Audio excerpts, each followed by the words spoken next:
ህዝቢ عدتاتون نبرتون أكل ناي وجه مجبار حد خاب زحزن بحريات سراويت إثيوبيا جنرال سبحات إفريم كعلمات تلفزيون إيرترا جنبوت كل التشع متمرت ميجر جنرال تشوم إرجاتو عب إيرتران تجراين عسكرون عايزين نبرة كال أي كفلة سراويت مالت كفلة أور عزازي نبرة عب شحن شعت تميتن 4 حدن مجزاتي إيطاليان كاب إثيوبيا تسعيرو حيل سلاسة كاب سدت ناب هاجرو أبز تملسلو جزي ناب كبر زبأنيا ناي نقص حيل سلاسة حلاو نبسون فولي أحدون تتأمبره أبش عن شعات ميتن 50 حدن كم أون أبش عن شعات ميتن 60 حدن أب كوريان كونغون أب تلوخو أب سلام حبرات هاجرات تساتفه أبش عن شعات ميتن 60 سلستن ناب إيرترا أبز تمدب اللغة مع أرجو كولونيل نبره بمسرة غازيطة أديس زمن 24 حدار شحن شعات ميتن 7 عامة مهرت ميجر جنرال تشوم إرجاتو كاب شحن شعات ميتن 60 سلستن نأستات حموشت عامتات بزتفلالي حلافنت أب إيرترا دهر مقلقال أب ميازيا شحن شعات ميتن 60 شومونتن عزازي كال آي كفلوتور تشوم دهر 4 وارح دما أب نحاسة شحن شعات ميتن 60 شومونتن معرقو كبريغادر جنرال نام ميجر جنرال كبله ميجر جنرال تشومن عجبتون بعسران حدن حدار شحن شعات ميتن 7 كاب أسمرا بمكينا ناب كرن أبز قعازلو زنور أوان أب كباب بالوا أبز توادد دبيعت قارلتي أتومو إث جنرال أب أتقتله أب تاريخ بريطاو قارسي بتقارلتي كابز تقتلو أززتي سراويت إتيز عبي بعال سلطان تشوم إرغوتيو بزعبا كتاتلو كاب سنات منقست إثيوبيا أزترغب حابريتا كم زيبل بعلت إسران حادن حدار شحن شعات ميتن 7 أزازي كال آي كفلوتور ميجر جنرال تشوم إرغاتو كاب أسمرا ناب كرن 4 شدوشتن والتهدرات بزعنا 4 مكاينن بحانتنتي جنرال حيزاز نبرت لاند روفرن كاب أسمرا ناب كرن ناتو قعزو كلو أب مبال 58 كيلومتر أب بالوا بوانبريتات مالت أحادوتات تحاقي دبيا تغيرولو تقتل جنرال زأكل عبي بعال سلطان بخمي تقتلو تنعو زقتل حيلي بزعبا من قسقاس نايتي جنرال أفلوتو نيرودي ويس أقات أمين نيرو بمسارة حابريتات تقرلاي مسعود أدريس سالستي كنمتي جنرال استقتلو الفتسامي كاب كرن نسامين 10 كيلومتر رحيقو أب أقرقوبو عقم بسا أب زركب عندر زبها البوتا لعلوت حالفتي كيادا العام زمرحو أب تغبابي نايز نبر حيلتات أززتي ستاتفو أخيبا تخيدو نبر أبتي أخيبا دما أب ترقيا كرن أسمرا أب تمساسار جزي أب سلست بوتاتات دبياك قبرت إزاز توهبه تقرالاي سليمان موسى حاج مزدراسي نايز مصحاف أب زكايدوك ألم تأيق كم زقرتو علاما نايت دبيا بغندو كاب كرن إلا برعيدن الناتا بقسه عدتات زراس زنبرت أور سراويتن كوماندسن نمت عنقاف نبره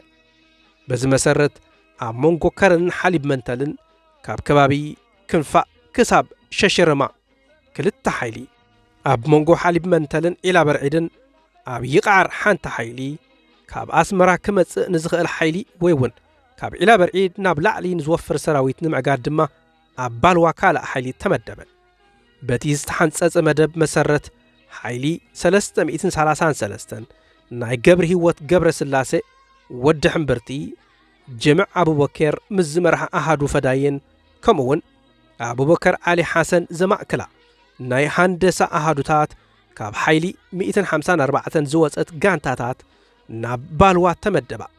حيلي عمر أبو شنبن موسى إبراهيم دما عمو كرن حالي منتلن كدبيات الأخو توهبن كالا حيلون عمو حالي منتلن إلى برعدين تمدبا بمسرت حابريتات تقرالاي قد حبت جيورغوس شو عمرها حيلي نايتا 333 زنبر سوو قبر هيوت قبر سلاسي ود حنبرتي مس أزازي قداميتي غانتا محمد أشول ناي فداينن هندسان حالفتي مدلاواتن كتصاففو نتأهدو قديمم نبالوا تبقسو مرحي غانتا مسعود أدريس كا نتأهدو مريحو كاب أجربب نسلبا وصيو أب كالاي معالتي إيرا لعلاي تدرر بأسرا حدار شحن شعات 207 لك ساعة 10 بادو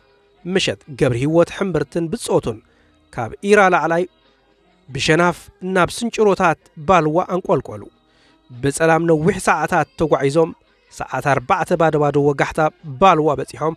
ኣብቲ ዝተጸንዐ ቦታ ድፋዕ ንምሓዝ ተዳለዉ ተጋደልቲ በቦትኦም ሒዞም ተመሳሰሉ መስዑድ እድሪስ ከም ዝገለጾ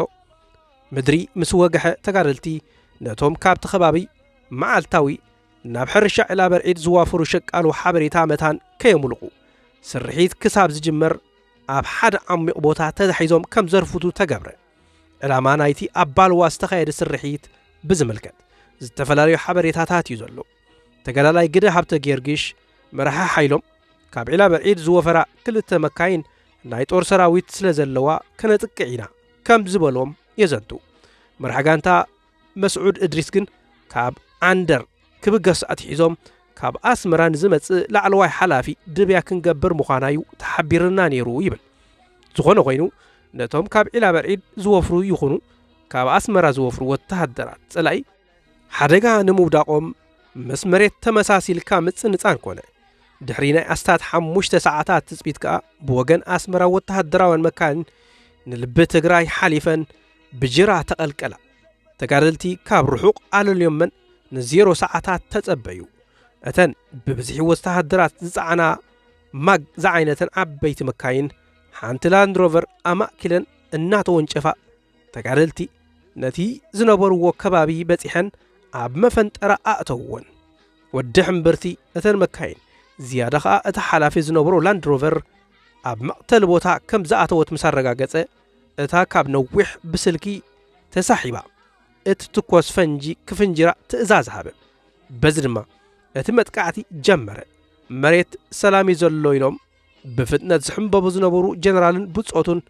ንእለት ብድምፂ ቦምባን ተናወጹ ብትክን ደሮናታን ተዓብለቑ እተን ኣብ ተጠንቀቕ ዘርፈዳ ብረታ ኣተጋደልቲ በብድምፀን ከም ሕሱም ነቀዋ ነቲ ጀነራል ካብ ዘሰነያ መካይን እውን ግብረ መልሲ ሰዓበ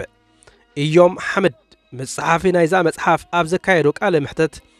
ካብ 20 ክሳብ 30 ደቃይቕ ዝወስድ ጽዕጽዕ ግጥም ከም ተኻየደ ይገልጽ ኣብቲ ግጥም ጀነራልን ዓጀብቱን ዳርጋ ኩሎም ንእለቱ መቱ ካብ ተጋደልቲ ክልተ ጥራይ ቀሊል መውጋእቲ ኣጓነፎም ወዲ ሕምብርቲ ውግእ ክሳብ ዝጅምር መራሒ ሓይሊ ኣብ ግዜ ውግእ ግን ካብ ምምራሕ ንላዕሊ ምትኳስ ዝብርሆ ተጋዳላይ ምንባሩ መስዑድ እድሪስ ይገልጽ ኣብታ ህሞት እቲኣ ወዲ ሕምብርቲ ካላሽኑ ለጊሙ ክዋጋእ ጸኒሑ ከም እተዓወቱ ምስ ኣረጋገጸ ዝኾነ ይኹን ተጋዳላይ ናብተን ዝቃጸላ ዝነበረ መካይን ኮነ ዝወደቑ ወተሃደራት ከይስጉሙ ብምኽልካል ኣንስሕብ ማለት ምዝላቕ ኣዘዘ ኣብዛ ስርሒት እዚኣ ተሳቲፎም ንቓለ ምሕተት ካብ ዝበቕዑ ብዙሓት ተጋደልቲ ኣብታ ሰዓት እያ ንመን ከም ዝቐተሉ ከይፈለጡ ካብ ትሬሳታት እውን ዝኾነ ይኹን ንብረት ከይለዓሉ ካብ ስንጭሮታት ባልዋ ከም ዝወፁ የዘንቱ ኣብቲ ተመሳሳሊ ዕለት እተን ኣብ መንጎ ከረንን ኢላበርዒድን ዝተወጠና ክልተ ድብያታት እውን ተፈጺመን እየን ሌተናል ኮሎኔል መሓሪ ጭንዕ ምስ ደራሲ ኣብ ዘካየዶ ቃለ መጠየቕ ከም ዝበሎ ኣብ ክሳድ ዓዲ ንጉሰ ገለቦም ተባሂሉ ኣብ ዝፍለጥ ቦታ ኣድብዮም ዝጸንሑ ተጋደልቲ ነቶም ኣብ ኢላበርዒድ ዝተበገሱ ወተሃደራት ኣተዓናቒፎም ኣንሰሓቡ ከም ግብረ መልሲ ወተሃደራት ኢትዮጵያ ኣብ ይግዓር ንሓንቲ ገዛ አንዲዶም ሓደ ብዕራይ እውን ቀተሉ እታ ኣብ መንጎ ሓሊብ መንተልን ከረን ዝተመደበት ሳልሰይቲ ድብያ እውን ኣብ ተመሳሳሊ ግዜ ተፈጺማ ንሓይሊ 141 መሪሑ ነቲ መጥቃዕቲ ዝፈጸመ ተጋዳላይ ሳልሕ መሓሪ ኢብራሂም ከምዚ ይብል ኣነ ካብ ሓሸላ ብሌን ጀሚርካ ብብሎኮ ሓሊፍካ ክሳብ ወስበን ስሪኽ እትበሃል ዓዲየ ዓሪደ ነይረ ሰዓት 8 ድምፂ ሞርታር ሰሚዐ ድምፂ ፎኩስ ብረት ግና ኣይሰማዕኩን ምኽንያቱ ርሑቕ እዩ ነይሩ በቲ ድምፂ ሞርታር በዓል ገብሪ ህይወት ምጥቃዕ ከም ዝጀመሩ ኣይተጠራጥርናን ብወገን ከረን ዝረድእ ሰራዊት ጸላኢ መጺዩና ኣነ ነቲ ናይ ረዳት ኣሃዱ ሙሳ ኢብራሂም ብድሕሪት ስለ ዝነበረ ናብኡ ከም ዝሓልፍ የገይረ ሙሳ ኢብራሂም ተኲስሎም ሽዑ ከምልጡ ክብሉ ናባና ተመሊሶም ኣብ ጽርግያ ገረብን ቢንቶን ኣብ ዝነበራ ቦታ ኸኣ ሓንቲ ጋንታ ከም እተድቢ ተገበረ እቲ በከረን ዝተበገሰ ረዳት ናባና ተመሊሱ ክሳብ ፍርቂ መዓልቲ ጽቡቕ ዕድል ኢና ጌርና ካብ ከረን ናባና ዝተተኮሰ ጥይት ኣይነበረን ነዛ ሳልሕ ኢብራሂም ዝተቐሳ ዘሎ ፍጻሜ ኣባል ኮማንደስ ኢትዮጵያ ኮይኑ ኣንጻር በዓል ሳልሕ ዝተዋግአ ኣቶ በረኸተኣብ ድራር እውን ኣዘንቲዋ ነይሩ እዩ። ካብ ንግሆ ጦር ሰራዊትን ኮማንደስን ክመፁ ተዳሊና ክንጽበ ኣርፊድና ዳሕራይ ግን ኣብ መንጎ ሓደጋ ኣጋጢሙ ተባሂሉ ንረዳት ካብ ከረን ናብ ዒላ በርዒት ተበጊስና። እንተኾነ ግን ድሮቕ ከይበጻሕና ኣብ ሸሸረማ ዝተባህለ ቦታ ድብያ ጓኒፍና ተታኺስና ካብቶም ጦር ሰራዊት ሓደ ተቐቲሉ ናብ ዝተበገስናዮ ከይበጻሕና ከዓ ናብ ከረን ተመሊስና። ኣብ ዕለታዊ ጸብጻብ ውዕሎ ሰራዊት መንግስቲ ኢትዮጵያ እውን ከም ዝብል ጽሑፍ ንረክብ። በ12/3/66 ዓመተ ምህረት ከከረን 6 ኪሎ ሜትር ርቀት ላይ ጦር ሰራዊትና ወንበዴዎች ግጥሚያ አድርገው ከወታደሮች በኩል አንድ ሲሞት 4 ቆስለዋል ይብል። እዚ ማለት በዕለት 12 ወርሒ 363 ዓመተ ምህረት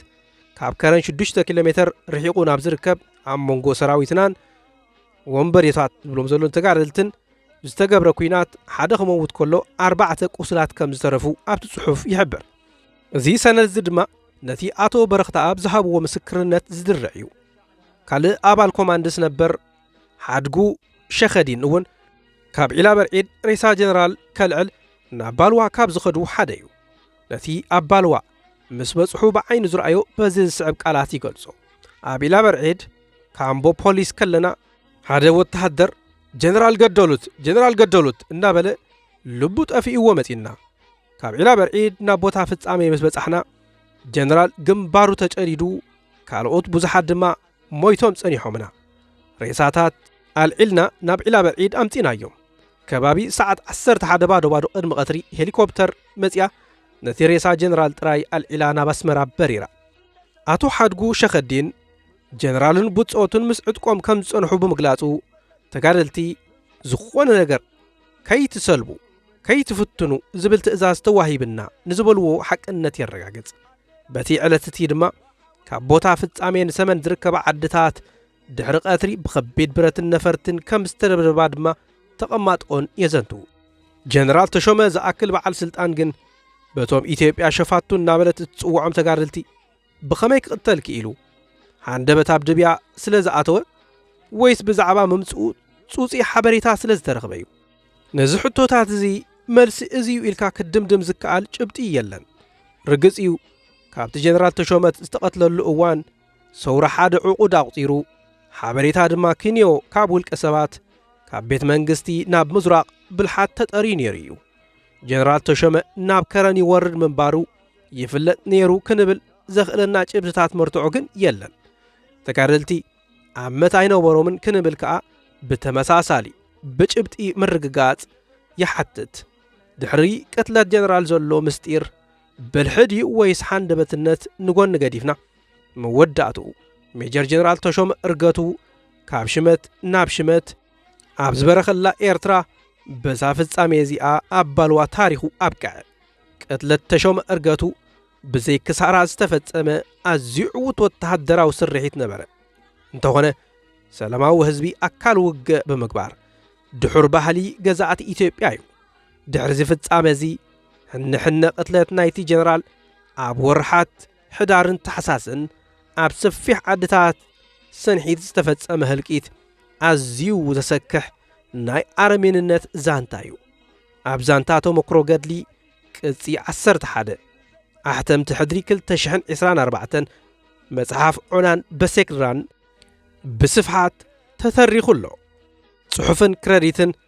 ዝኽሪ ሕዳር ሰፊሕ ህልቅት ሰላማውያን ዘስዓበ ወተሃደራዊ ስርሒት ብነጸር ኣብ ኣዛዚ ምንጪ ዑናን በሴክድራን ዛንታታት ተመክሮ ገድሊ ቅጺ 11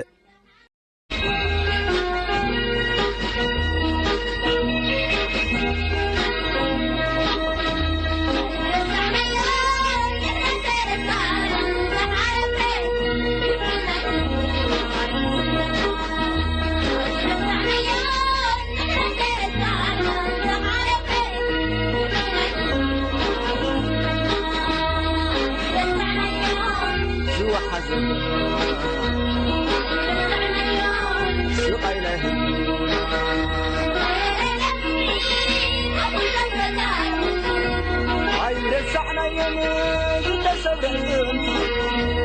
بزوارات باشتي بزي بدل نسوك فريدو بالإحسان جا وقنا كبو عالدراشات وحاول نادو بزي إلي بزي زيكتيبو كتاب عدو